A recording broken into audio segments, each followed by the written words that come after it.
Friends, history 360 की आज की क्लास में आप सभी का स्वागत है। देखिए, हम लोग एनसीईआरटी की क्लास 12th की ज्योग्राफी की बुक को डिस्कस कर रहे हैं और आज हम लोग चैप्टर 6 को पढ़ने वाले हैं। तो हमारे आज के चैप्टर का नाम है तृतीयक और चतुर्थ क्रियाकलाप। तो चलिए इस चैप्टर को डिस्कस करते हैं।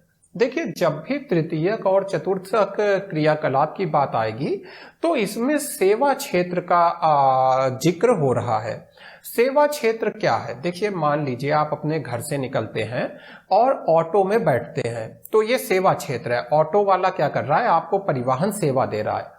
उसके बाद आप बैंक पहुंचते हैं, तो ये जो बैंक है, बैंक में जो लोग काम कर रहे हैं वो भी सेवा क्षेत्र में काम कर रहे हैं, बैंक भी सेवा क्षेत्र में काम कर रहा है। फिर आप अपने फोन को निकाल के अपने पिताजी को फोन करते हैं, तो ये भी आपने जो फोन का इस्तेमाल किया ये भी सेवा क्षेत्र से जुड़ा हुआ है। तो यानी ये सारी जो गतिविधियां हो रही हैं, आप जिस स्कूल में पढ़ते हैं, जिस हॉस्पिटल में दवा लेने जाते हैं, ये सारी सेवा क्षेत्र की गतिविधियां हैं। तो तृतीय क्रियाकलाप सेवा सेक्टर या सेवा क्षेत्र से संबंधित हैं। जनशक्ति, देखिए अब सर्विस कौन देता है? डॉक्टर्स हैं या फिर आपके वकील हैं, बैंक के कर्मचारी हैं। तो यानी कि सेवा क्षेत्र में सबसे प्रमुख बात है कि इसमें जो जनशक्ति है, जो मानव संसाधन है, उसका उपयोग होता है। और अधिकतर जो तृतीय क्रियाकलाप हैं इसका निष्पादन कुशल लोग करते हैं। देखिए, दो तरह के काम हो गए। एक तो जैसे मजदूरी है घर बनाने के लिए, तो इसको कोई भी जो शारीरिक रूप से हष्ट-पुष्ट व्यक्ति है वो कर सकता है। लेकिन ये जो तृतीय क्षेत्र के क्रियाकलाप हैं इसमें विशेषज्ञता चाहिए। जैसे आपको डॉक्टर बनना पड़ेगा या वकील बनना पड़ेगा। आर्थिक, अब देखिए क्या है, जब कोई अर्थव्यवस्था अपने शुरुआती समय में होती है तो प्राथमिक गतिविधियां उस अर्थव्यवस्था में सबसे ज्यादा होती हैं। जैसे कि मनुष्य का नया नया विकास हो रहा है तो मनुष्य क्या करेगा? कृषि करेगा या पशुपालन करेगा। ये प्राथमिक आर्थिक गतिविधियां हैं। तो यानी जब अर्थव्यवस्था नई नई विकसित हो रही है या अभी नया विकास हो रहा है तो आपको प्राथमिक गतिविधियां ज्यादा दिखेंगी। उसके बाद क्या होगा? द्वितीय गतिविधियां बढ़ जाएंगी, जो पिछली क्लास में हम लोगों ने पढ़ा। और अंतिम रूप से जब एक देश बहुत विकसित हो जाएगा, जैसे कि आपका ब्रिटेन, फ्रांस, अमेरिका, तो ऐसे देशों में आपको तृतीय जो आर्थिक गतिविधियां हैं ये सबसे ज्यादा होती हुई दिखेंगी। देखिए, जो तृतीय क्षेत्र की आर्थिक गतिविधियां हैं इसमें सेवाओं का उत्पादन तो होता ही है, साथ में सेवाओं का विनिमय यानी एक्सचेंज भी होता है। थोड़ा सा समझा देता हूं। आपने एक रेस्टोरेंट खोल लिया, तो यहां पर आप क्या कर रहे हैं? रेस्टोरेंट में फूड सर्विसेज दे रहे हैं, यानी सेवाओं का उत्पादन कर रहे हैं। लेकिन अब आप क्या चाहते हैं कि आपका जो भोजन है दूर दूर तक जाए, यानी पूरे शहर में जाए, तो आप किसी कंपनी की मदद लेते हैं। अब क्या हो रहा है? यहां पर आपकी जो सेवाएं हैं इनका विनिमय हो रहा है, यानी कि आपकी सेवाएं दूर दूर तक पहुंचाई जा रही हैं। तो सेवाओं के विनिमय में रोड की मदद ली जा सकती है, शिप्स की मदद ली जा सकती है और कई बार वाईफाई, इंटरनेट, ऐसी चीजों की मदद ली जा सकती है। अब आप कहेंगे इंटरनेट से कैसे? आप एक वकील हैं, किसी को ऑनलाइन सलाह दे रहे हैं, तो आप क्या कर रहे हैं? सेवा का उत्पादन भी कर रहे हैं और विनिमय कैसे कर रहे हैं? इंटरनेट के माध्यम से दूसरे को सेवाएं दे रहे हैं। तो सेवा के विनिमय का माध्यम इंटरनेट हो गया। अब देखिए, सेवा क्षेत्र में क्या क्या होता है थोड़ा सा देख लेते हैं। जैसे व्यापार और वाणिज्य जो है, यानी कि ट्रेड एंड कॉमर्स, ये हमारा सेवा क्षेत्र के अंतर्गत आता है। तो व्यापार वस्तुतः उत्पादित मदों का क्रय और विक्रय है। देखिए, व्यापार क्या होता है? एक कंपनी है, उसने बैग्स बनाए। यहां पर आपके सामने बहुत सारे बैग हैं, तो ये जो बैग बनाए इसको आप मार्केट में बेच रहे हैं, तो आप क्या कर रहे हैं? व्यापार कर रहे हैं। अब आप किस सेक्टर में आ गए? बैग बनाने वाला क्या है? द्वितीय गतिविधियां कर रहा है, मैन्युफैक्चरिंग कर रहा है। लेकिन आप जो यहां पर बैठ के बैग बेच रहे हैं, आप तृतीय क्षेत्र में काम कर रहे हैं, सेवा क्षेत्र में। तो देखिए, फुटकर व्यापार होता है या थोक व्यापार होता है चीजों का, सबका उद्देश्य होता है लाभ कमाना। और ये सारा काम या तो देखिए, अगर छोटा कस्बा है तो वहां की मार्केट में बेचा जाएगा और बड़े नगर की मार्केट अलग तरह की होगी, लेकिन काम वही होगा कि चीजों को बेचा जाएगा। तो देखिए, जिन जगहों पर व्यापार हो रहा है वहां पर व्यापारिक केंद्र निर्मित हो गया। और व्यापारिक केंद्रों को हम लोग दो भागों में डिवाइड कर सकते हैं, ग्रामीण और नगरीय। अब देखिए व्यापारिक केंद्र जब मैं आपको बताऊंगा तो आपको कोई कठिनाई नहीं होगी, क्योंकि इन चीजों को आप दिन प्रतिदिन देखते भी हैं और महसूस भी करते हैं। तो पहले समझते हैं ग्रामीण व्यापारिक केंद्र की क्या विशेषताएं होती हैं। देखिए ग्रामीण व्यापारिक केंद्र में आसपास की जो बस्तियों के लोग हैं वो आकर के खरीदारी करेंगे। जैसे यहाँ पर आपको एक ग्रामीण व्यापारिक केंद्र दिख रहा है इस इमेज में, तो यहाँ पर क्या है, सब्जी है, फल हैं, इसके साथ ही कुछ जो टूल्स होते हैं, जैसे मान लीजिए घर में हथौड़ी यूज होती है या पेंचकस यूज होता है, इस तरह की जो चीजें हैं ये सारी चीजें इस ग्रामीण व्यापारिक केंद्र में मिलेंगी और आसपास के लोग आकर के इनको खरीदेंगे। अच्छा, इसमें कुछ थोक मंडी वगैरह भी होगी और फुटकर व्यापार क्षेत्र भी होगा, यानी कुछ चीजें थोक वाले भी विक्रेता होंगे और साथ में फुटकर में भी चीजें बिक रही होंगी।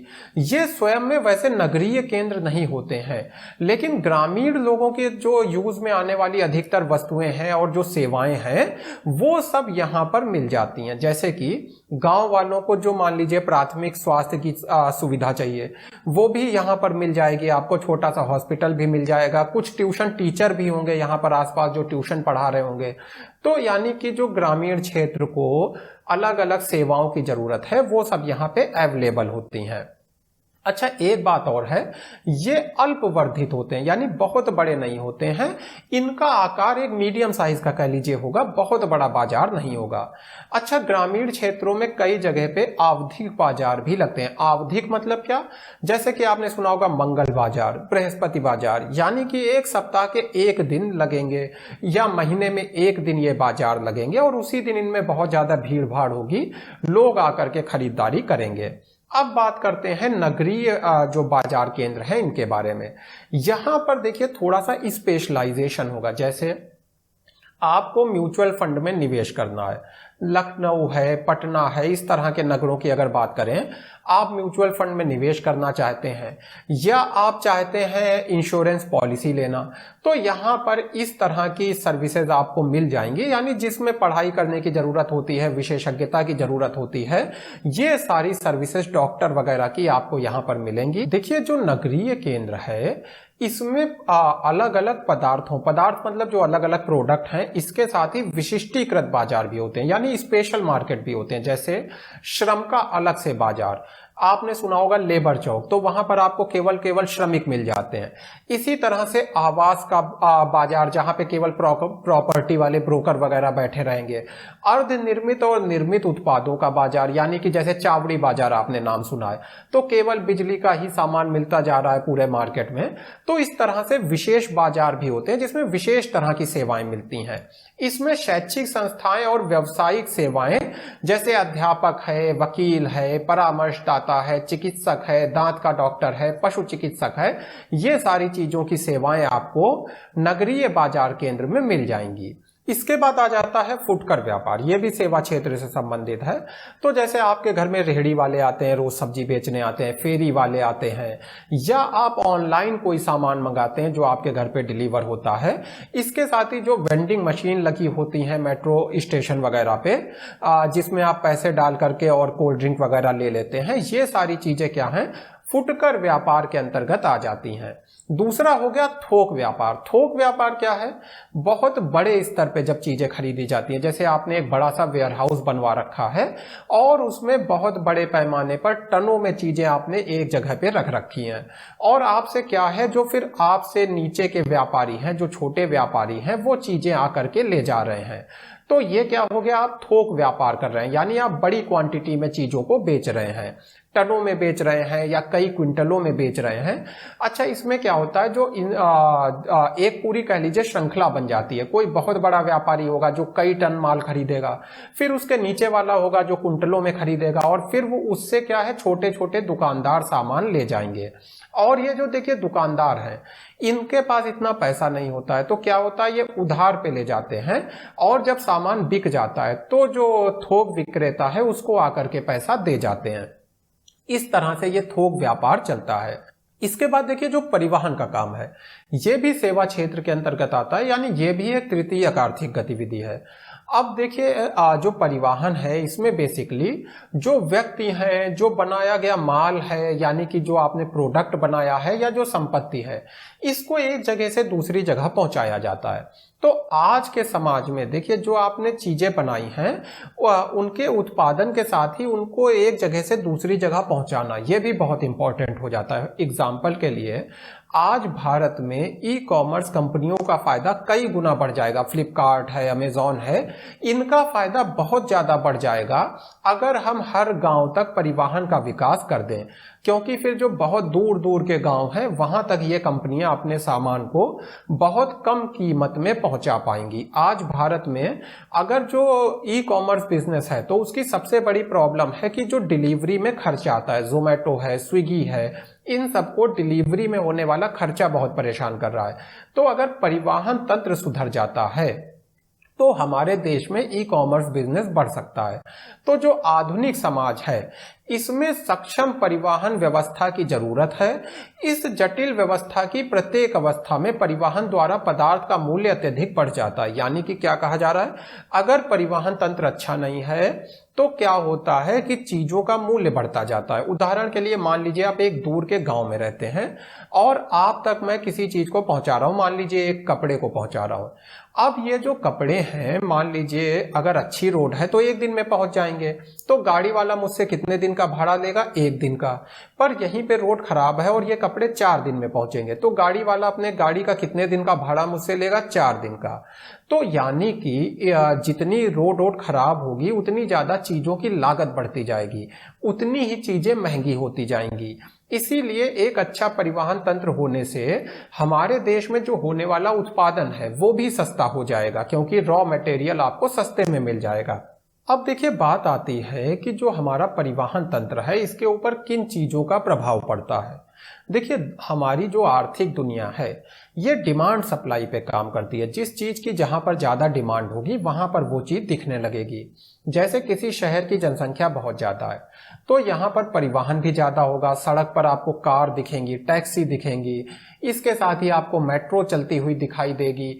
अगर जल परिवहन हो सकता है तो शायद जल परिवहन भी होता दिखाई दे। यानी कि जहां पर जनसंख्या ज्यादा होगी परिवहन तंत्र भी विकसित होता जाएगा।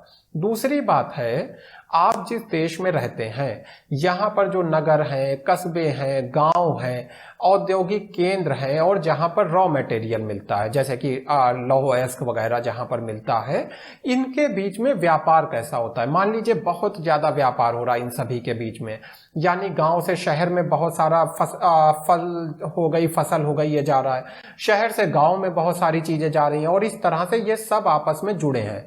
तो एक परिवहन तंत्र की भी जरूरत होगी जिससे कि जो ये आपका सामान है एक जगह से दूसरी जगह तक आसानी से पहुंचे, तेजी से पहुंचे। तो एक बड़ा परिवहन तंत्र विकसित हो जाएगा क्योंकि यहाँ पर व्यापारिक प्रतिरूप इस तरह का है। इसके साथ ही फिर भूदृश्य कैसा है, जैसे पहाड़ के ऊपर रोड बनाना कठिन है, ट्रेन पहुंचाना तो असंभव लगने लगता है। तो यानी अगर भूदृश्य थोड़ा सा कठिन तरह का है तो फिर उतना परिवहन विकसित नहीं हो पाएगा। अलग अलग तरह की जो जलवायु है उसमें भी परिवहन तंत्र का विकास का स्तर अलग अलग होता है। कहीं पे मान लीजिए बाढ़ आ जाती है, बहुत ज्यादा पानी बरसता है, बाढ़ आ जाती है, तो सड़क बनाना बड़ा ही चैलेंजिंग होगा, बार बार कट जाएगी। तो इस तरह से कितनी देश में पैसा उपलब्ध है, अगर आप रोड बनाना चाहते हैं तो पैसा लगेगा। यानी कि ये वो सारी चीजें हो गई जो जिनका प्रभाव होता है परिवहन तंत्र के विकास पे। अब देखिए अगला आ जाता है संचार। देखिए पहले के समय में पहले तो संचार है क्या, तो जैसे कि शब्दों, संदेशों, तथ्यों और विचारों को एक जगह से दूसरी जगह पहुंचाना। मान लीजिए आपकी एक लॉ फर्म है, आप लोगों को कानूनी सहायता देते हैं, तो ये कानूनी सहायता देने के लिए आपके पास कुछ फाइल्स हैं, इनको आपको पहुंचाना है क्लाइंट तक। तो यही चीज आपकी संचार के माध्यम से संभव होगी। संचार के द्वारा आप अपनी फाइल को क्लाइंट तक पहुंचा पाएंगे। तो तथ्य हैं, विचार हैं, इनका प्रेषण यानी इनको भेजना, यही हमारा संचार है। अब बात आती है संचार होगा कैसे। पहले के समय में संचार कैसे होता था, आपने फिल्मों में कबूतरों को चिट्ठियां ले जाते देखा होगा। इसके साथ ही रथों पर जो राजाओं के सैनिक गुप्तचर होते थे, ये रथों पर दौड़ के संदेशों को पहुंचाते थे। ट्रेन से फिर संदेशों को पहुंचाया जाने लगा। आज क्या है कि अब ये पैटर्न पूरी तरह से बदल गया है। आज आपके पास इंटरनेट है, आपको क्लाइंट को अपनी जो फाइल देना है उसको आप पीडीएफ के रूप में भेज देते हैं और वो वहां पर प्रिंट आउट निकाल लेता है। तो यानी कि आज जो हमारा संचार तंत्र है ये काफी बदल गया है। अच्छा देखिए, जो किसानों को सेवाएं दी जाती हैं, कौन सा बीज बोना है इस सीजन में, किस तरह से फसल की खेती करना है, जो दूरदर्शन के माध्यम से ये जो सेवाएं दी जाती हैं ये भी संचार के अंतर्गत हैं। अब देखिए, जो अलग अलग लोगों के द्वारा दी जाने वाली सेवाएं हैं उसको हम लोग दो भागों में बांट सकते हैं, उच्च स्तरीय सेवाएं, निम्न स्तरीय सेवाएं।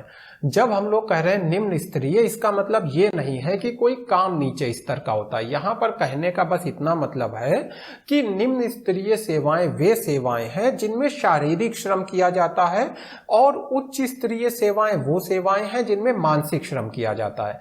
निम्न स्तरीय में धोबी की दुकान है, पंसारी की दुकान है, रिक्शा चलाने वाले लोग हैं, ये निम्न स्तरीय सेवाएं हैं। उच्च स्तरीय सेवाओं में कौन हो गया?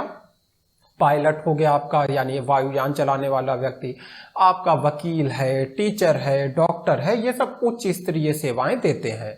अच्छा देखिए, कोई भी सेवा कहां पर दी जाएगी? जहां पर सबसे ज्यादा लाभ हो। जैसे कि मान लीजिए मनोरंजन से संबंधित देखिए, आपका जैसे सिनेमा हॉल होते हैं, रेस्टोरेंट होते हैं, ये कहाँ खोले जाते हैं? रेस्टोरेंट वहां पर खोला जाएगा जहां पर सबसे ज्यादा भीड़ जाती हो। अच्छा देखिए, एक सीबीडी, सेंट्रल बिजनेस डिस्ट्रिक्ट का कॉन्सेप्ट होता है। अभी आपको इसे पढ़ना नहीं है, थोड़ा सा बता देता हूं। सेंट्रल बिजनेस डिस्ट्रिक्ट में जो सबसे महंगे ब्रांड हैं उनकी दुकानें आपको मिलेंगी, जो बहुत महंगी आर्थिक गतिविधियां हैं वो होती दिखाई देंगी। यहाँ पर बड़ा सा मार्केट होगा जिसमें कि महंगे ब्रांड, महंगी चीजें सब आपको बिकती दिखाई दे रही होंगी। इसका एक उदाहरण है दिल्ली का कनॉट प्लेस। तो ये जो सीबीडी है, इसी में आपको बड़े बड़े मल्टीप्लेक्स दिखाई देंगे, अच्छे अच्छे रेस्टोरेंट दिखाई देंगे। और वहीं पर देखिए, मान लीजिए आपको एक गोल्फ कोर्स बनाना है, तो ये आप कहां बनाएंगे गोल्फ कोर्स? जाहिर सी बात है इस सीबीडी में नहीं बनाएंगे, क्योंकि बहुत बड़ी जमीन चाहिए और बहुत महंगी होगी। इतना तो इससे आपको लाभ भी नहीं होगा। तो ये जो आपका सेंट्रल बिजनेस डिस्ट्रिक्ट है, यहां से थोड़ी दूरी पर हट करके आप अपने गोल्फ कोर्स को बनाएंगे। तो यानी जहां पर लाभ होता है वहीं पर सेवा को दिया जाता है। अच्छा देखिए, कुछ सेवाएं हैं जो असंगठित क्षेत्र के द्वारा, अकुशल मजदूरों के द्वारा दी जा रही हैं। असंगठित क्षेत्र में क्या होता है, एम्प्लॉय का कोई रजिस्ट्रेशन वगैरह नहीं होता है, जिससे उसको इंश्योरेंस वगैरह का लाभ नहीं मिल पाता है। तो जो असंगठित क्षेत्र का एक उदाहरण है, मुंबई के डब्बा वालों की सेवाएं बहुत ज्यादा फेमस है। ये पूरे मुंबई शहर में लोगों के जो खाने के डिब्बे हैं उनको पहुंचा देते हैं। यानी कि किसी के घर में जो किसी की वाइफ है, माँ है, उसने खाना बनाया और ये जो डब्बा है, डब्बा वालों के द्वारा ऑफिस तक पहुंचा दिया जाता है। तो ये एक सेवा का उदाहरण है जो मुंबई शहर में दी जा रही है असंगठित क्षेत्र के द्वारा। देखिए, जैसा क्लास की शुरू में ही मैंने आपको बताया कि जो हमारे विकसित देश हैं वहां पर सेवा क्षेत्र के ज्यादा एम्प्लॉय मिलेंगे। जैसे संयुक्त राज्य अमेरिका में 75% से ज्यादा जो एम्प्लॉय हैं, काम करने वाले लोग हैं, वो सर्विस सेक्टर में अपना काम कर रहे हैं। और वहीं पे जो हमारे अभी अल्प विकसित देश हैं, जैसे अफ्रीका के देश हो गए, वहां पर 10% के आसपास लोग केवल सेवा क्षेत्र में काम करते हैं। यानी कि यहाँ के जो अल्प विकसित देश हैं वहां पर अभी भी कृषि, पशुपालन और कुछ देशों में मैन्युफैक्चरिंग यानी विनिर्माण जो है ज्यादा लोगों को रोजगार दे रहा है। वहीं पर विकसित देशों में ज्यादा रोजगार किस चीज में है? सेवा क्षेत्र में। अब देखिए, हम लोग सेवा क्षेत्र के कुछ उदाहरण देख लेते हैं। जैसे पर्यटन हो गया। आज विश्व में बहुत ज्यादा रोजगार जो है वो पर्यटन उद्योग में बन रहे हैं। जैसे कि आवास की सुविधा देना पर्यटन में, भोजन की सुविधा, परिवहन, मनोरंजन, इस तरह से बहुत सारी जो सर्विसेज हैं वो पर्यटन उद्योग के माध्यम से लोगों के रोजगार का कारण बन गई हैं। तो कुल पंजीकृत रोजगारों और कुल राजस्व में विश्व का ये सबसे बड़ा तृतीय क्रियाकलाप बन गया है। यानी वर्ल्ड में नंबर 1 पे है। जितनी भी तृतीय गतिविधियां हैं उसमें ये नंबर 1 पे है, रोजगार के मामले में, रेवेन्यू के मामले में। लोग पर्यटन क्यों करते हैं? कुछ कारणों को देख लेते हैं। जैसे जलवायु जहां पर अच्छी है, जैसे कई सारे लोग ठंडे प्रदेशों में जाना चाहते हैं, कई सारे लोग भूमध्य सागरीय प्रदेशों की जलवायु का आनंद लेते हैं। फिर भूदृश्य, आप जलप्रपात को देखने जाते हैं, पहाड़ों को देखने जाते हैं, तो ये आप भूदृश्य की वजह से पर्यटन कर रहे हैं।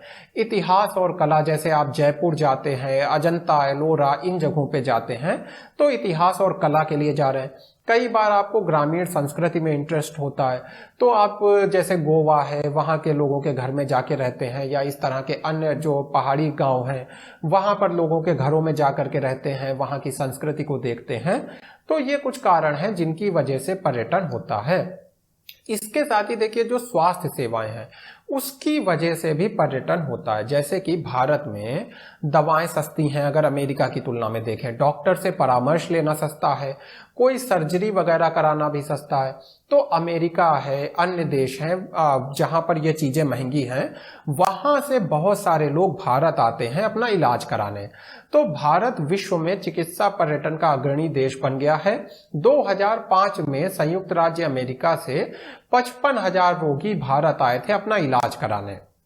इसके साथ ही देखिए कई बार क्या होता है, जैसे कि एक पेशेंट से संबंधित डेटा है, मान लीजिए एक मरीज है, उसका कुछ डेटा है जिसके बारे में परामर्श लेना है, तो ये परामर्श लेने के लिए भी रिपोर्ट जो है भारत वगैरह में भेजी जाती है। तो इस तरह से, जिसको कहते हैं एक तरह की आउटसोर्सिंग करना, बाह्य स्रोतन करना। बाह्य स्रोतन आउटसोर्सिंग का मतलब क्या होता है?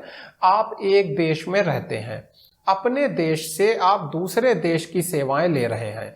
यानी अमेरिका में एक हॉस्पिटल है जो भारत के हॉस्पिटल से कुछ स्पेशल सर्विसेज को ले रहा है, तो ये क्या हो गया? ये आउटसोर्सिंग कर रहा है, अपने काम को अपने देश के बाहर या अपने क्षेत्र के बाहर किसी और से करवा रहा है।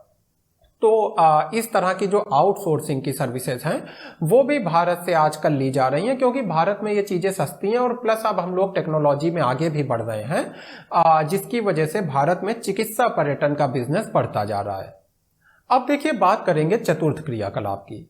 तो एक एग्जाम्पल से आपको समझाता हूं। मान लीजिए एक शेयर मार्केट का एक म्यूचुअल फंड है। इस म्यूचुअल फंड में आप मैनेजर हैं, आपके अंडर में कई करोड़ रुपए होगा, 100 करोड़ 500 करोड़, इतनी बड़ी राशियां आपके पास होंगी। आपको और अपने कर्मियों के साथ मिलकर के डिसीजन लेना है कि इसको कहां पर, किस कंपनियों में निवेश किया जाए कि हमारे जो निवेशक हैं उनको सबसे ज्यादा लाभ दे सके। अब ये काम जो आप कर रहे हैं इसमें बहुत ज्यादा आपको विशेषज्ञता की जरूरत होगी।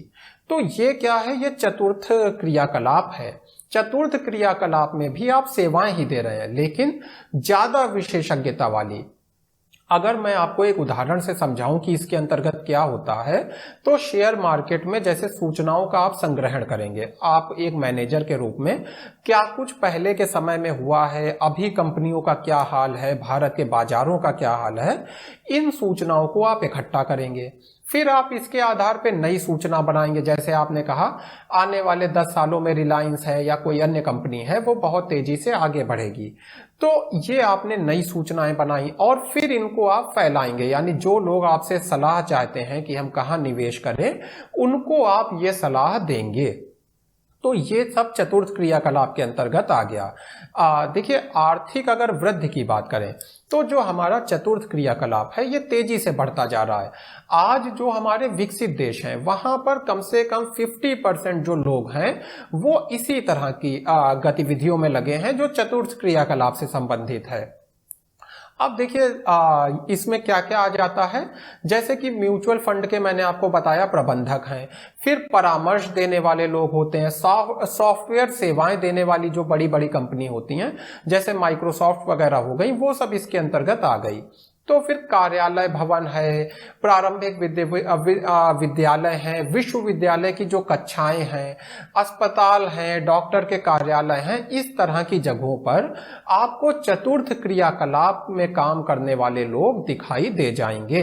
यानी यहाँ पर जो लोग सेवाएं दे रहे हैं वो चतुर्थ क्षेत्र से जुड़े हुए होंगे। देखिए जो चतुर्थ क्रियाकलाप है इसके अंतर्गत भी आउटसोर्सिंग होती है। एक बार मैं आपको आउटसोर्सिंग का एक एग्जाम्पल फिर से दूंगा। देखिए, मान लीजिए आपने एक कंपनी बनाई ABC और इसमें आप जो लैपटॉप हैं इनका निर्माण करेंगे। तो आप क्या कर रहे हैं, हार्डवेयर बना रहे हैं, लेकिन इसको चलाने के लिए आपको सॉफ्टवेयर की जरूरत होगी। तो ये सॉफ्टवेयर बनाना आपका स्पेशलाइजेशन नहीं है। आप क्या अच्छा बनाते हैं, लैपटॉप। तो आप क्या करेंगे, इस सॉफ्टवेयर को माइक्रोसॉफ्ट से खरीद लेंगे। तो आप एक भारत की कंपनी थे और आपने क्या किया, माइक्रोसॉफ्ट से विंडोज की जो सेवाएं हैं, जो सॉफ्टवेयर सेवाएं हैं, वो आउटसोर्स कर ली, यानी बाहर से मंगा ली। जरूरी नहीं है आप विदेश से ही मंगाएं, अपने देश में भी आप आउटसोर्सिंग कर सकते हैं। यानी अपने ही देश से मान लीजिए आपने कोई सॉफ्टवेयर खरीद लिया अपने लैपटॉप के लिए, तो ये भी आउटसोर्सिंग का एक एग्जांपल है। और ये अच्छी चीज है, क्योंकि एक कंपनी सब कुछ नहीं कर सकती है, तो वो जो अच्छे से कर सकती है उसको करती है, और बाकी काम जो है जहां उसको सस्ते में अच्छा अवेलेबल होता है वहां से करवा लेती है। तो तृतीय क्षेत्र की तरह जो चतुर्थ क्षेत्र है, इसमें भी आपको आउटसोर्सिंग होती हुई दिखाई देगी। अब बात करेंगे पंचम क्रियाकलाप की। देखिए, जो पंचम क्रियाकलाप है ये चतुर्थ क्रियाकलाप से बहुत ज्यादा अलग नहीं है। बस थोड़ा ये है कि पंचम क्रियाकलाप में और ज्यादा स्पेशलाइजेशन की मांग होती है। इसमें देखिए कौन लोग काम करते हैं, जो उच्चतम स्तर के निर्णय ले रहे हैं, जैसे कंपनी के CEO हो गए। इसके साथ ही नीतियों का निर्माण करने वाले लोग, जैसे भारत में IAS ऑफिसर्स हो गए, ये सब पंचम क्रियाकलाप कर रहे हैं। ये वे सेवाएं हैं जो नवीन और वर्तमान विचारों की रचना, उनके पुनर्गठन और व्याख्या, आंकड़ों की व्याख्या, जैसे किसी देश के कोई विशेष तरह के आंकड़े हैं उनके बारे में बताना कि ये क्या इससे रिजल्ट निकल रहा है, इस देश का 10 साल में क्या भविष्य होगा, इन चीजों को बताना। इसके साथ ही नई प्रौद्योगिकी का मूल्यांकन, यानी कि ये जो नई टेक्नोलॉजी आई है ये भविष्य के लिए कैसी होगी, इसका यूज करना चाहिए नहीं करना चाहिए, ये सारी जो चीजें हैं ये पंचम क्रियाकलाप में आती हैं। इसमें भी देखिए क्या है, जैसे कि वैज्ञानिक अनुसंधान हो गए, यानी कि जो हमारे वैज्ञानिक लोग रिसर्च करते हैं, वित्त और विधि परामर्शदाता हो गए, सरकारी अधिकारी हो गए, ये सारे लोग पंचम क्रियाकलाप कर रहे हैं। अच्छा, इसमें भी आपको आउटसोर्सिंग होती दिखेगी। देखिए अंतर क्या है, जो एक हम लोग देखते हैं आउटसोर्सिंग सामान्य तरह की, उसमें क्या होता है, जैसे कॉल सेंटर है। भारत में ऑन एवरेज आपको 20,000 25,000 में काम करने वाले लोग मिल जाएंगे। यही चीज आप अमेरिका में ढूंढेंगे तो नहीं मिलेगी। तो ये अमेरिकन कंपनी क्या करती हैं, सर्विस तो अपनी अमेरिका में दे रही है। जैसे एक कंपनी है वो अपने जो कंप्यूटर लैपटॉप है वो तो अमेरिका में बेच रही है, लेकिन इसका जो कस्टमर केयर है कि कोई लैपटॉप में दिक्कत हुई तो आपको बात करना है, तो वो बात आपकी किससे होगी, भारत में बैठे इनके एजेंट से। क्यों? क्योंकि यहाँ का कॉल सेंटर सस्ता पड़ेगा। अच्छा, इसका कई बार विरोध भी होता है। जैसे अमेरिका के जो युवक हैं वो कहते हैं कि ये हमारे रोजगार कम हो रहे हैं, लेकिन फिर भी इसमें तुलनात्मक लाभ है, यानी कि भारत में काम कराने पे कंपनी का पैसा बच रहा है, इसलिए ये बिजनेस चलता रहता है। लेकिन स्पेशलाइजेशन जब इसमें आ जाता है, कैसे? अब ये BPO को हटा दीजिए। एक मान लीजिए अमेरिका की मेडिसिन बनाने वाली कंपनी है और ये इस चीज को जानना चाहती है कि ये मेडिसिन जो है जैविक दृष्टि से कितनी सुरक्षित है। अब इसके ऊपर जो रिसर्च होगी बहुत ज्यादा काबिल डॉक्टर्स करेंगे, बहुत ज्यादा काबिल लोग करेंगे। तो ये जो है, जो चतुर्थ क्षेत्र का काम है, जो पंचम क्षेत्र का काम है, ये भी अब आउटसोर्स होने लगा है। इसको कहा जाता है ज्ञान प्रकरण। इसमें ई-लर्निंग आ जाती है, व्यावसायिक अनुसंधान आ जाते हैं, जैसे कि हमारा जो बिजनेस है इसकी मार्केटिंग स्ट्रेटजी क्या होना चाहिए, ये काम भी आउटसोर्स किया जाता है कि आप हमें बताइए। बौद्धिक संपदा है, अनुसंधान का काम है, रिसर्च का काम है, कानूनी व्यवसाय है, यानी जो लॉ फर्म है, ये सारे काम भी आज के समय में आउटसोर्स हो रहे हैं। मैंने एक शो देखा था जिसमें एक लेडी बता रही थी कि वो अमेरिका की जो फर्म है उनको अपनी सेवाएं देती हैं, यानी कि अमेरिका के जो लोग हैं वो उनसे पूछते हैं कि हमें अमेरिका के कानून के हिसाब से कौन सा रास्ता अपनाना चाहिए। तो भारत की एक फर्म अमेरिका को जो कानूनी सुविधाएं दे रही है, ये कानूनी सेवाएं दे रही है, ये भी आउटसोर्सिंग का एक उदाहरण हो जाता है। अब देखिए, एक अंकीय विभाजक की बात आती है। अंकीय विभाजक देशों के भीतर भी है, राज्यों के भीतर भी है और विश्व स्तर पे भी है। एक अमेरिका में बैठा जो व्यक्ति है, उसको जिस तरह की सूचनाएं वगैरह मिल रही हैं, जिस तरह से उसको बचपन से इंटरनेट मिल जाता है, वो अल्प विकसित देशों में नहीं मिलता है। अगर देश की भी बात करें तो भारत के नगरों में रहने वाले जो बच्चे हैं, वो जितनी एज से कंप्यूटर से परिचित हो जाते हैं, बहुत से ऐसे बच्चे हैं वो कंप्यूटर से परिचित नहीं हो पाते हैं। यानी कि सूचना और जो ये संचार प्रौद्योगिकी है, ये जो पूरा तंत्र है, इसमें एक डिवीजन है जिसमें कुछ लोगों को ये सारी चीजें आसानी से मिली हुई हैं, सूचनाओं तक बेहतर पहुंच है, और बहुत से ऐसे लोग हैं जिनके पास आज भी मोबाइल फोन नहीं है, लैपटॉप नहीं है, इंटरनेट नहीं है। इसको कहते हैं अंकीय विभाजक, और इसको दूर करने की बहुत ज्यादा जरूरत है, क्योंकि हो सकता है एक बहुत काबिल बच्चा है लेकिन उस तक ये सही सूचनाएं नहीं पहुंच रही हैं, वो इंटरनेट पे पढ़ नहीं पा रहा है, इसलिए उसका भविष्य इतना उज्जवल ना हो पाए। तो आज हम लोगों ने देखिए अपनी क्लास में जो तृतीय, चतुर्थ और पंचम क्षेत्र हैं, इनको भी डिटेल में डिस्कस कर लिया। अब आने वाली जो क्लास है वो थोड़ी सी लंबी होगी, और उस क्लास में हम भारत का जो परिवहन और बेसिकली जो परिवहन तंत्र है भारत का, इसको डिस्कस करेंगे।